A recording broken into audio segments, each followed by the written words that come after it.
ओम नमो भगवते वासुदेवाय। ओम नमो भगवते वासुदेवाय। ओम नमो भगवते वासुदेवाय।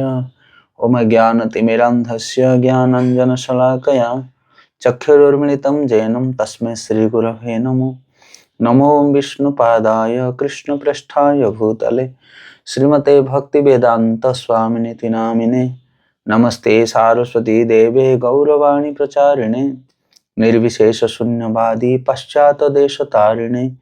जय श्री कृष्ण चैतन्य प्रभु नित्यानंद श्री अद्वैत गदाधर श्रीवासादि गौर भक्त वृंद। हरे कृष्ण कृष्ण कृष्ण हरे हरे, हरे राम राम राम हरे हरे। श्रीमद् भागवतम प्रथम स्कंद एकादश अध्याय भगवान श्रीकृष्ण द्वारका प्रवेश श्लोक क्रमांक 3। तम उपश्रुत्यं निनादं जगत भयाभयवहं प्रत्युदयो प्रजाः सर्वं भर्तुर्दर्शन लालसाः। अनुवाद। द्वारकार नागरिक गण भौतिक जगतर मूर्तिमान भय को भीतग्रस्त करिवार शंखध्वनि अर्थात भगवान श्रीकृष्ण दिव्य शंखध्वनि शुणिला क्षणी तांकर दर्शन प्राप्त हेबा निमित्त अत्यंत द्रुत गति रे गमन कले, जेउठारे समस्त भक्तंकर रक्षक भगवान विद्यमान थिले। भावार्थशील प्रभुपाद की जय। पूर्वर कुहा जायछि जे भगवान श्रीकृष्णंकर सहित बास करुथिबा द्वारकार समस्त अधिवासी मुक्त पुरुष थिले, जे माने कि भगवान को साथी रे तांकर पार्षद रूप रे आविर्भूत होइथिले। सेमाने समस्ते भगवान को दर्शन निमित्त अति उत्सुक थिले, जदिओ सेमाने अप्राकृत दृष्टि रे तांको ठारू केबे हेले पृथक नथिले, तथापि तांकर भगवान को दर्शन लालसारे अति द्रुत गति रे दौड़िले। जेपरि वृंदावन रे गोपी माने सर्वदा भगवान श्रीकृष्ण को चिंता करुथिले, अर्थात भगवान श्रीकृष्ण गाई चरा पई बण को गले गोपी माने तांकर अनुपस्थित रे तांको चिंता करुथिले, ठीक सही परि भगवान श्रीकृष्ण कुरुक्षेत्र युद्ध रे अंशग्रहण करिवा निमित्त द्वारकार हस्तिनापुर को यात्रा करुथिला बेले द्वारकार नागरिक गण तांको चिंता रे निमग्न थिले। बंग प्रदेशर केतेक औपन्यासिक एपरि कहन्ति जे वृंदावन श्रीकृष्ण, मथुरार श्रीकृष्ण तथा द्वारकार श्रीकृष्ण भिन्न भिन्न व्यक्ति थिले, किंतु इतिहास दृष्टि ए वक्तव्यर कौन सत्यता नहीं। कुरुक्षेत्र श्रीकृष्ण एवं द्वारकार श्रीकृष्ण एक व्यक्ति अटन। हरे कृष्ण। बहुत बहुत धन्यवाद आपण मैंने जो मैंने आज आमर जपा सेक्शन एवं भागवत गीता श्रवण कार्य उपयुक्त उपस्थित अच्छा।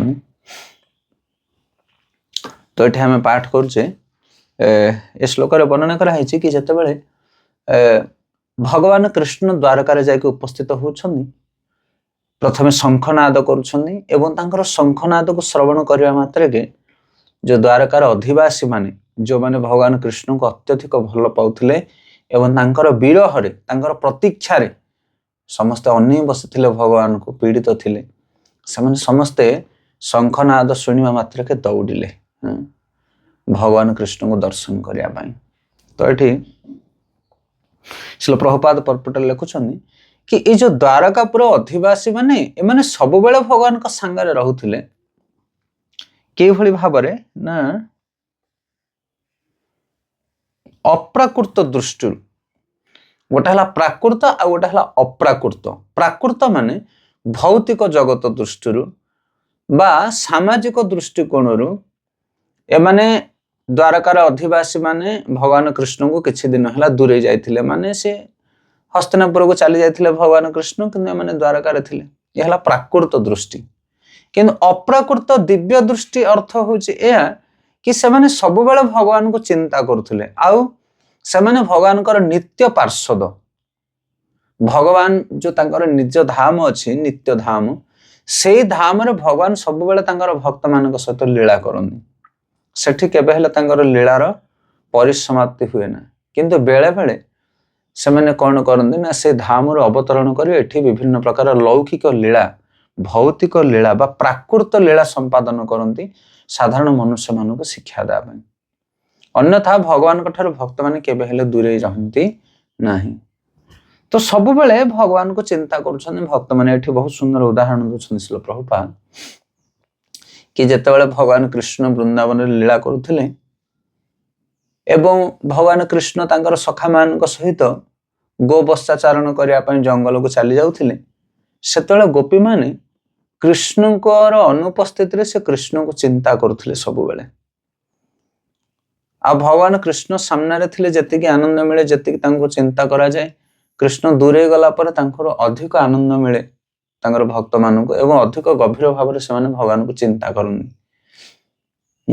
कई भाव में जमी वृंदावन जंगल को कृष्ण जो चली जाती गोवस्था चराइवाई चारण करने सखा मान सहित तो गोपी माने चिंता करुवे कि कृष्ण कौन करुवे को गछरे चढ़ी थे कि गोवस्था मान सहित बुलुवे सखा मान सहित लीला करुवे केते आनंद दौथे अन्य मानक आज को असुर आसी न तो वृंदावन अरण्य को विभिन्न प्रकार कथा तो दिही पर हो गलानी से कौन भोजन करने बसथिबे केबे जमुना बोधे स्नान करुथिबे आज विभिन्न प्रकार चिंता करुथिले से माने तो उपस्थित थिबा समय जने जति मन न पकाए अनुपस्थित रे अधिक मन पड़नी जमिते घरे आपणकर पुओ अछि कि झी अछि आपण घरे बसी आपण सामने बसी आपण ता ऊपर एते दृष्टि देबेनी किंतु से पुओ कि झी जो स्कूल चली जाती कि अलग कौन बंधु घर को जाती से मन पकाते आहा एत समय है पिलाटा एत दूरे रहा कौन कर खाई कि नहीं ता कथा किए बुझी कि नहीं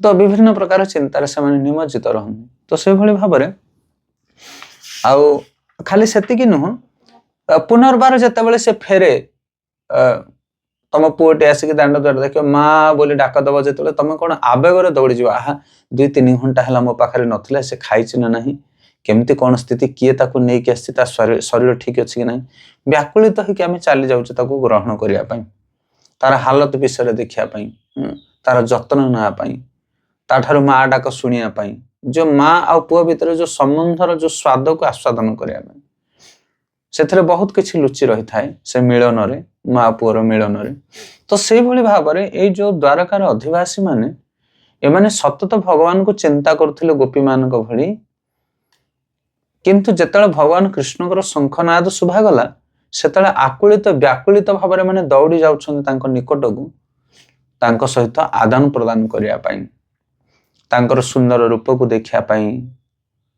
सेवा करने पूर्ववर्ती सम्मर्थ को पुनः जागृत करने विरह पर पुनर्बार मिलन जो अत्यधिक स्वाद को आस्वादन करने द्वारकार अधिवासी मैंने दौड़ी जाते प्रभुपाद आ गोटे जिनस लिखुं कि अनेक अनेक ऐतिहासिक माने कहती औपन्यासिक माने जो माने गल्प कविता आदि रचना करती से माने कहती कि द्वारकार कृष्ण वृंदावन कृष्ण आ हस्तिनापुर कृष्ण एमाने सब अलग थिले मथुरार कृष्ण वृंदावन कृष्ण किंतु प्रकृत में से भाया किसी घटना एठी वर्णना करा जायनि शास्त्र रे प्रामाणिक शास्त्र मानकर जहाँ वर्णना करा जायछि ताकू आमे ग्रहण करबा दरकार हेइथाय पारे न हेइथाय पारे किंतु शास्त्र सबले सत्य कथा कहे शास्त्रर बाणी केबे मिछ नु सेथमे सेटा को आमे प्रामाणिक सहित ग्रहण करबा दरकार आम्भे माने रात्रि रे सूर्यंकर अनुपस्थिति जोगु रात्रि रे अंधकार रे जेपरि असहाय होई उठू ठीक सही परि भगवानकर अनुपस्थिति रे द्वारकार नागरिकगण विषादग्रस्त होई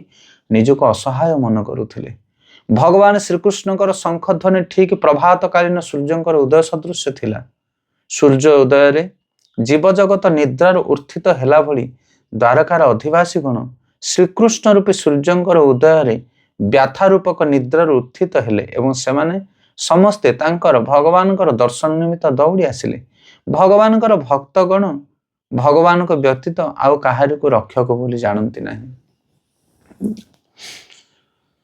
एटे बहुत सुंदर कथा शिल प्रभुपाद लिखुछन्ने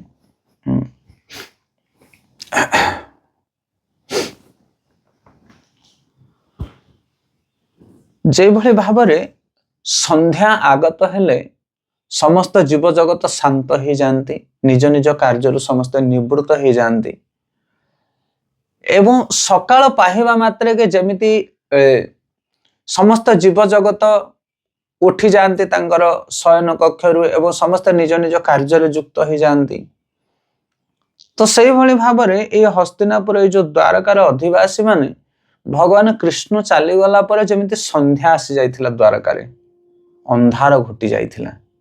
ଏବଂ ତାପରେ ଭଗବାନ କୃଷ୍ଣ ଯେତେବେଳେ ପୁନର୍ବାର ଆସୁଛନ୍ତି ଯେମିତି ସୂର୍ଯ୍ୟ ଉଦିତ ହେଉଛନ୍ତି ଦ୍ୱାରକାରେ, ଆଉ ଦ୍ୱାରକାର ଅଧିବାସୀ ମାନେ ସମସ୍ତେ ଚେଇଁ ଉଠୁଛନ୍ତି ପ୍ରଭାତକୁ ଦେଖି, ସକାଳକୁ ଦେଖି, ନିଜ ନିଜର କାର୍ଯ୍ୟରେ ସମସ୍ତେ ବ୍ୟସ୍ତ ହେବା ପାଇଁ। ସେଥିପାଇଁ ଜୀବର ପ୍ରକୃତ କାର୍ଯ୍ୟ ହେଉଛି ଭଗବାନଙ୍କର ସ୍ମରଣ, ଭଗବାନଙ୍କର ଦର୍ଶନ, ଭଗବାନଙ୍କର ସେବା। ଏଇଟା ହେଉଛି ତାର ପ୍ରକୃତ କାର୍ଯ୍ୟ। ଆଉ ସେଇ କାର୍ଯ୍ୟରେ ଯେପର୍ଯ୍ୟନ୍ତ ଯୁକ୍ତ ହେନି ସେ ପର୍ଯ୍ୟନ୍ତ ଆମେ ଅନ୍ଧକାରରେ ଅଛୁ ବୋଲି ଭାବିବାକୁ ପଡିବ।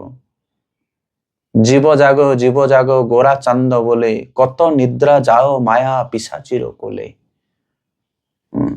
ଚୈତନ୍ୟ ମହାପ୍ରଭୁଙ୍କର ସୁନ୍ଦର ପନ୍ଥିରେ ଲେଖା ହଉଛି, ଜୀବ ମାନେ ତମେ ଜାଗି ଉଠ, କେତେ ଶୋଇକି ରହୁଛ। ଜୀବ ଜାଗ ଗୋରା ଚାନ୍ଦ ବୋଲେ, କତ ନିଦ୍ରା ଯାଅ ମାୟା ପିଶାଚିର କୋଲେ। ଆମେ ମାନେ ଏବେ ଶୋଇଛେ ମାୟା ପିଶାଚି କୂଳରେ, ମାୟାର କୋଳରେ ଆମେ ଶୋଇଛେ। ମାୟା ମାନେ ଯୋଉଟା ଆମର ନୁହଁ ତାକୁ ଆମର ବୋଲି ଭାବୁଛେ, ଯୋଉ କାର୍ଯ୍ୟ କରିବା କଥା ନୁହଁ ସେଇ କାର୍ଯ୍ୟରେ ଆମେ ଲିପ୍ତ ରହୁଛେ, ତାକୁ ମାୟାର କୋଳ କୁହାଯାଏ।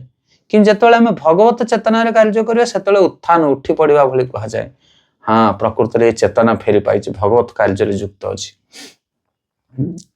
ସେଥିପାଇଁ ଆମେ ବର୍ତ୍ତମାନ ମାୟାରେ ଶୋଇତ ହେଇକି ଅଛେ। ଏଠି ପ୍ରଭୁପାଦ କହୁଛନ୍ତି ଦ୍ୱାରକାପୁରର ଅଧିବାସୀ ମାନେ ସେଭଳି ମାୟାରେ ଶୋଇ ନଥିଲେ, କିନ୍ତୁ ଭଗବାନଙ୍କର ଅନୁପସ୍ଥିତି କି ସେମାନେ ସେଭଳି ଭାବରେ ଗ୍ରହଣ କରୁଥିଲେ। ଯେମିତି ରାମଚନ୍ଦ୍ରଙ୍କ ଲୀଳା ମଧ୍ୟ ଆସେ। ରାମଚନ୍ଦ୍ର ଯେତେବେଳେ ଅଯୋଧ୍ୟାରୁ ବନକୁ ଚାଲି ଯାଇଥିଲେ 14 ବର୍ଷ ବନବାସ ପାଇଁ, ଅଯୋଧ୍ୟାପୁରର ନରନାରୀମାନଙ୍କ ବିଷୟରେ ବି ସେ କଥା ବର୍ଣ୍ଣନା କରାଯାଇଛି। ଯେମିତି ଅଯୋଧ୍ୟାପୁରୀଟା ଅନ୍ଧାର ହେଇଯାଇଥିଲା ଭଗବାନ ରାମଚନ୍ଦ୍ର ଚାଲିଗଲା ପରେ, ଆଉ 14 ବର୍ଷ ପରେ ଯେତେବେଳେ ରାମଚନ୍ଦ୍ର ମହାପ୍ରଭୁ ଫେରୁଛନ୍ତି ଦୀପାବଳି ତିଥିରେ, ସେଦିନ ହଜାର ହଜାର ଦୀପ ପ୍ରଜ୍ୱଳିତ କରି ଅଯୋଧ୍ୟାପୁର ନରନାରୀ ମାନେ ସ୍ୱାଗତ କରୁଛନ୍ତି। ଏମିତି ଲାଗେ ଯେମିତି ଅନ୍ଧକାର ଥିଲା ଦୀର୍ଘ ଦିନ ଧରି, ଗୋଟେ ଗୃହ, ଗୋଟେ ରାଜ୍ୟ, ଆଉ ସକାଳ ପାଇଛି। ତ ସେଇଭଳି ଭାବରେ ଭଗବାନ କୃଷ୍ଣଙ୍କର ଆଗମନକୁ ଦ୍ୱାରକାର ଅଧିବାସୀ ମାନେ ସକାଳର ସୂର୍ଯ୍ୟ ଭଳି ଗ୍ରହଣ କରୁଛନ୍ତି। ଏବଂ ସେମାନେ ଯୋଉ ବିଷାଦିତ ଭାବରେ ଥିଲେ ସମସ୍ତେ ଉତ୍କଣ୍ଠା, ଆଗ୍ରହ, ଆନନ୍ଦର ସହିତ ଭଗବାନ କୃଷ୍ଣଙ୍କୁ ଦର୍ଶନ କରିବା ପାଇଁ ଅତି ଉତ୍ସୁକତାର ସହିତ ଦୌଡ଼ି ଯାଉଛନ୍ତି। ଭଗବାନଙ୍କର ଭକ୍ତଗଣ ଭଗବାନଙ୍କର ବ୍ୟତୀତ ଆଉ କାହାରକୁ ରକ୍ଷକ ବୋଲି ଜାଣନ୍ତି ନାହିଁ। ରକ୍ଷକ ସିଏ ହଉଛନ୍ତି ଅକେଲା ରକ୍ଷକ, ଭଗବାନ ହଉଛନ୍ତି ରକ୍ଷାକର୍ତ୍ତା। এই ଜଗତରେ ଆଉ କିଏ କାହାକୁ ରକ୍ଷା କରିପାରିବେ ନାହିଁ, ସେ କଥା ଭକ୍ତମାନେ ଜାଣନ୍ତି। ସେଥିପାଇଁ ଭଗବାନଙ୍କ ଉପରେ ପୂର୍ଣ୍ଣ ଭାବରେ ଆଶ୍ରିତ ହେଇକି ଥାନ୍ତି। ଭଗବାନ କିଭଳି ଭାବରେ ରକ୍ଷକ, ଯେମିତି ଆମେ ଉଦାହରଣରେ କହୁ, ବେଳେ ବେଳେ ଗୋଟେ ସାଧୁ ଜଣେ ଗୋଟେ ମେଡିକାଲକୁ ଯାଇଥିଲେ, ମେଡିକାଲରେ ଟ୍ରିଟମେଣ୍ଟ ହେଲେ, 5-7 ଦିନ ପରେ ଦେହ ଭଲ ହେଇଗଲା ପରେ ଡକ୍ଟର କହିଲେ ଆପଣ ଏବେ ସୁସ୍ଥ ନା? ହଁ, ଭଗବାନଙ୍କ ଦୟାରୁ ମୁଁ ଏବେ ସୁସ୍ଥ ହେଇଯାଇଛି। ଡକ୍ଟର ଆଶ୍ଚର୍ଯ୍ୟ କହିଲେ, ଭଗବାନଙ୍କ ଦୟାରୁ? ମୁଁ ତମକୁ ଟ୍ରିଟମେଣ୍ଟ କଲି 5-7 ଦିନ ଧରି, ତୁମେ କହୁଛ ଭଗବାନଙ୍କ ଦୟାରୁ ତମେ ଭଲ ହେଇଗଲ? ଭଗବାନଙ୍କ ଯଦି ଦୟା ଥାନ୍ତା ତାହେଲେ ତମ ମଠରେ ତ ଭଗବାନ ଥିଲେ, ତମେ ମେଡିକାଲକୁ କଣ ପାଇଁ ଆସୁଥିଲ? ସାଧୁ କହିଲେ, ତା ମାନେ ଆପଣ ଭଲ କରିଦେଲେ ମତେ? ହଁ, ମୁଁ ଭଲ କରିଛି ତମକୁ ଟ୍ରିଟମେଣ୍ଟ କରିକି। ତାପରେ ସାଧୁ ପଚାରୁଛନ୍ତି, ଆଚ୍ଛା ତମ ମେଡିକାଲରେ କିଏ ମରି ଯାଇଛନ୍ତି କେବେ ଟ୍ରିଟମେଣ୍ଟ କରିବା ସମୟରେ? ନା, ହଁ, ଅନେକ ମରିଛନ୍ତି। ନା, କଣ ପାଇଁ ତମେ ଲୋକ ଯାକୁ ମାରି ଦଉଛ? ନା, ଆମେ କାହିଁକି ମାରିବୁ କାହାକୁ? ଯାହାର କାଳ ପୁରିଗଲା, ସମୟ ହେଇଗଲା, ସେ ମରିଗଲା। ଆମେ ଆମର କର୍ତ୍ତବ୍ୟ କରୁଛୁ, ଆମେ ଟ୍ରିଟମେଣ୍ଟ କରୁଛୁ। ସାଧୁ ହସିଲେ, କହିଲେ, ମରିଗଲା ଯିଏ ତାର କାଳ ପୁରିଗଲା, ଆଉ ଯିଏ ବଞ୍ଚିଗଲା ତାକୁ ତମେ ବଞ୍ଚେଇଦେଲ। ଇଏ କେମିତିକା ନ୍ୟାୟ? ସେଥିପାଇଁ ମାରୁଛି ମଧ୍ୟ କାଳ ଆଉ ବଞ୍ଚଉଛି ମଧ୍ୟ କାଳ। ଯାହାର କାଳ ବେଳ ଠିକ ନଥିବ, ତମେ ଯେତେ ମେଡିସିନ ଦେଲେ ମଧ୍ୟ ତାକୁ ତମେ ନିରୋଗୀ କରିପାରିବ ନାହିଁ। ସେଥିପାଇଁ କାଳର ହାତରେ ଆମେ ସମସ୍ତେ ଖେଳଣା, ଆଉ ସେ କାଳକୁ ନିୟନ୍ତ୍ରଣ କରୁଛନ୍ତି କାଳାଧୀଶ ଭଗବାନ। ଆଉ ସେଇ ଭଗବାନଙ୍କ କୃପାରୁ ହିଁ ମୋ ଦେହ ଆରୋଗ୍ୟ ହେଲା। ଇଏ ହଉଛି ସତ୍ୟ। ତ ସେଥିପାଇଁ ଭଗବାନ ହଉଛନ୍ତି ରକ୍ଷାକର୍ତ୍ତା। ଏଇ ଜଗତରେ ସମସ୍ତଙ୍କୁ ଭଗବାନ ରକ୍ଷା କରନ୍ତି। ଆମେ ଯଦି ସତ୍କର୍ମ କରିବା, ନ୍ୟାୟରେ ଚାଲିବା, ତାହେଲେ ଭଗବାନ ଆମକୁ କଣ କରନ୍ତି? ସପୋର୍ଟ ଦିଅନ୍ତି। ଭଗବାନ ପ୍ରକୃତିକି ତିଆରି କରିଛନ୍ତି, ଯେ ଯେଭଳି କର୍ମ କରିବ ତାକୁ ସେଭଳି ଫଳ ମିଳିବ। ଆଉ ଆମେ ଯଦି ସତ୍କର୍ମ କରିବା ତାହେଲେ ଭଗବାନ ଆମକୁ ଉଚିତ ଫଳ ଦେବେ। ଦବାବାଲା ହଉଛନ୍ତି ସିଏ। ଭଗବାନଙ୍କର ଶଙ୍ଖ ଧ୍ୱନି ଭଗବାନଙ୍କ ଠାରୁ ଅଭିନ୍ନ ଅଟେ, ଯେପରି ଆମ୍ଭେମାନେ ଭଗବାନଙ୍କର ଅଦ୍ୱୟ ଅବସ୍ଥା ଦ୍ୱାରା ବୁଝିବାର ପ୍ରୟାସ କରିଅଛୁ। ଆମ୍ଭମାନଙ୍କର ବର୍ତ୍ତମାନ भौतिक स्थिति भयपूर्ण अटे। भौतिक स्थिति चारोटी समस्या रही, यथा खाद्य समस्या, वासस्थान समस्या, आत्मरक्षा समस्या एवं स्त्री संग समस्या। यही चारोटी मध्य आत्मरक्षा बा भय समस्या आम मान को अधिक पीड़ा दिए। पर मुहूर्त की समस्या आसब ए विषय आम अज्ञ, तेणु आम्भे माने सर्वदा भीतग्रस्त। समग्र भौतिक स्थिति रे समस्या बहुल अटे और यहीपरि भाव में आत्मरक्षा समस्या बा भय समस्या सर्वदा विद्यमान। परवर्ती पैराग्राफ श्रील प्रभुपाद लिखुछन्ति, भगवान शंखध्वनि भगवान अभिन्न। भगवान जो शंखनाद कर शब्द जो शुभा जाउछि शंखर शब्द ता भगवान अभिन्न। कहीं भगवान अभिन्न ना ये श्लोक आम पढ़िले कि जो भगवान शंखर ध्वनि जे मूर्तिमान भय को मध्य भयभीत करई पारे, ये हूँ शंख ध्वनि। मूर्तिमंत भय को भयभीत करे शंख ध्वनि माने कौन? जमी प्रवचन गोटे बढ़िया कथा कहती जीवन में जिते विपद आसूची असुविधा आसूची सेतेबेले तुम भगवान पाख दौड़ी जाइए निवेदन करनी कि प्रभु मोर एत बड़ विपद आपण मत रक्षा करनु, मत उद्धार करनु संकट रु। ना ना ना ना, भगवान पाख दौड़ी जा दरकार नहीं, बरम से विपद आगे छाती फुले ठिया हुआ कुहारे तू की विपद। मो भगवान होचंदे चक्रधारी करुणा सागर, तांकर कृपा आगे तू तो धूली भलिया कुआडे उड़ी जीव, तोर ठिकाना रहिबनी। माने भगवान का आगे दुख कथा कहनी, बरम दुख आगे भगवान को कथा कह। ये हूँ सेंटेंस। से जिते भगवान शंखनाद शुभा गला से भय भयभीत करगला। से भगवान को जो चिंतन करे भक्त, भगवान गुणगान करे, भगवान को स्मरण करे, से जिते बड़ विपद हेले तत्क्षणात टलीजीव। सी जहाँपाई तमें भय करुथिलो सी तुमको देखिक भय करिवो जदि तुम भगवान को स्मरण करुच। ये हूँ बहुत बड़ पॉइंट। से आम जगत में चारि प्रकार समस्या रही, आहार, निद्रा, भय, मैथुन। आ ये चारिटा को घुंचेया ये चारिटा को सठिक भाव में संपादन करने विभिन्न प्रकार प्रतिबंध सेटा को भय कहा जाए। खाद्य, वस्त्र, आत्मरक्षा आ स्त्री संग, ये हूँ समस्या जीवन में। भोजन मिलना नहीं, हाँ बढ़ीगला बेपार।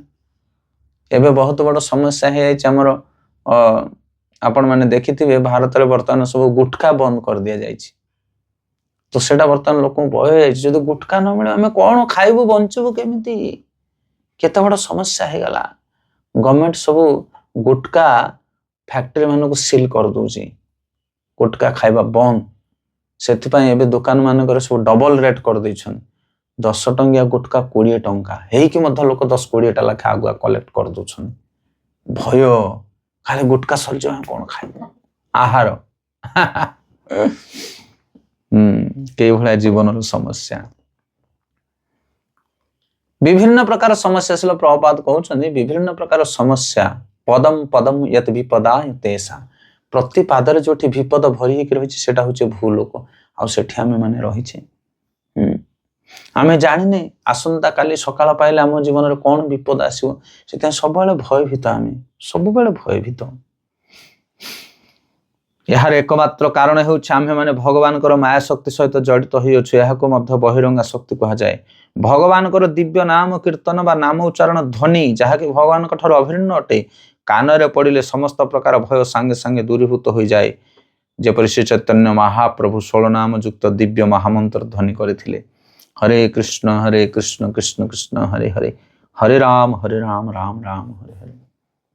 तो जदि आमे भगवान दिव्य नाम कीर्तन करिबा ताहले जगत रे जेते प्रकार भय अछि सब दूरीभूत हो जिवो।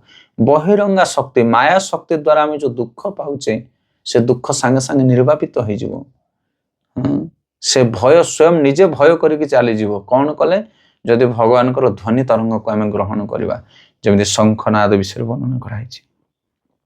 आ कली जुग रे श्री चैतन्य महाप्रभु स्वयं भगवान आमको दिव्य ध्वनि तरंग देइछन महामंत्र। जदि आमे भगवान पवित्र नाम को उच्चारण करवा गंभीरता सहित, ताहले आम जीवन में आसुथिया समस्त समस्या को आमे सहज भाव में सहन कर नवा। से भय आमको भय दे पारिबो नाही। ବରଂ ସେଇ ଭୟ ତମକୁ ଦେଖିକି ଭୟ କରି ଚାଲିଯିବ। ଆମ୍ଭେମାନେ ଏହି ଦିବ୍ୟ ଧ୍ୱନିର ସୁଯୋଗ ନେଇପାରିବା ଏବଂ ସମସ୍ତ ପ୍ରକାର ଭୀତପ୍ରଦ ସମସ୍ୟାର ଧମକକୁ ଏଡ଼ାଇ ପାରିବା।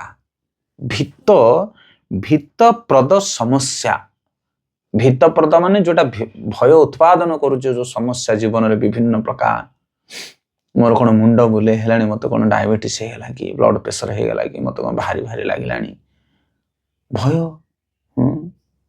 ବିଭିନ୍ନ ପ୍ରକାର ଭୟ, ରୋଗ ଭୟ, ଚୋର ଭୟ, ଧନହାନି ଭୟ, ବିଭିନ୍ନ ପ୍ରକାର ଭୟ ରହିଛି ଜଗତରେ। କିନ୍ତୁ ଯଦି ଆମେ ଭଗବାନଙ୍କର ଭଜନ କରିବା, ଭଗବାନଙ୍କ ଉପରେ ଆଶ୍ରିତ ରହିବା, ବାସ୍ ଯାହା ହବ ଦେଖାଯିବ। କଣ କହିବାର ଅଛି? ଯଦି ଧନ ଚାଲିଯିବାର ଥିବ, ତୁମେ ଯେତେ ତାକୁ ରଖିଲେ ପ୍ରୟାସ କଲେ ମଧ୍ୟ ରଖିପାରିବ ନାହିଁ। ଆଉ ଯଦି ଧନ ରହିବାର ଥିବ, ଫିଙ୍ଗିଲେ ମଧ୍ୟ ସେ ଯିବ ନାହିଁ। ସେଥିପାଇଁ ଆମ କର୍ତ୍ତବ୍ୟକୁ ଆମେ ସଠିକ ଭାବରେ କରିବା, ଆମ କର୍ତ୍ତବ୍ୟ ଆମେ ସୁଚାରୁ ରୂପରେ କରିବା। ଦୁଃଖ ଆସୁ ସୁଖ ଆସୁ, ଏଥିରେ ଭୀତଗ୍ରସ୍ତ ହବାର କଣ ଅଛି? এইଭଳି ଭାବରେ ଯଦି ଧୈର୍ଯ୍ୟର ସହିତ ଆମେ ଆମର କାର୍ଯ୍ୟକୁ ସମ୍ପାଦନ କରିବା, ତାହେଲେ ପରିସ୍ଥିତି ତମକୁ ଦୁଃଖ ଦେଇପାରିବନି, ବରଂ ପରିସ୍ଥିତି ଦୁଃଖିତ ହେଇ ଚାଲିଯିବ ତୁମକୁ ଭୟ କରି। କୌଣସି ପ୍ରକାର ପରିସ୍ଥିତି ଆସିଲେ ମଧ୍ୟ, ଯେମିତି ପ୍ରକୃଷ୍ଟ ଉଦାହରଣ ହେଉଛନ୍ତି ପ୍ରହ୍ଲାଦ ମହାରାଜ। ପ୍ରହ୍ଲାଦ ମହାରାଜଙ୍କ ଜୀବନରେ ଏତେ ବଡ଼ ବଡ଼ ଭୟ ଆସିଲା, କିନ୍ତୁ ଧୈର୍ଯ୍ୟର ସହିତ ସେ ଭଗବାନ ବିଷ୍ଣୁଙ୍କୁ ସ୍ମରଣ କଲେ। ଆଉ ସେ ଭୟଭୀତ ମଧ୍ୟ ତାଙ୍କ ଠାରୁ ଭୟ ହେଇକି ଚାଲିଗଲା, ଭୟଭୀତ ହେଇ ଚାଲିଗଲା। କୌଣସି ଦୁଃଖ ତାଙ୍କୁ ଦୁଃଖ ଦେଇପାରିନଥିଲା। ତ ଏଭଳି ଭାବରେ ଦ୍ୱାରକାର ଅଧିବାସୀ ମାନେ ଭଗବାନ କୃଷ୍ଣଙ୍କର ଶଙ୍ଖ ଧ୍ୱନିକୁ ଶ୍ରବଣ କରି ବଡ଼ ଆକୁଳିତ ବ୍ୟାକୁଳିତ ଭାବରେ ଦୌଡ଼ି ଆସୁଛନ୍ତି ଭଗବାନଙ୍କୁ ଦର୍ଶନ କରିବା ପାଇଁ। ହରେ କୃଷ୍ଣ। ବହୁତ ବହୁତ ଧନ୍ୟବାଦ ସମସ୍ତଙ୍କୁ।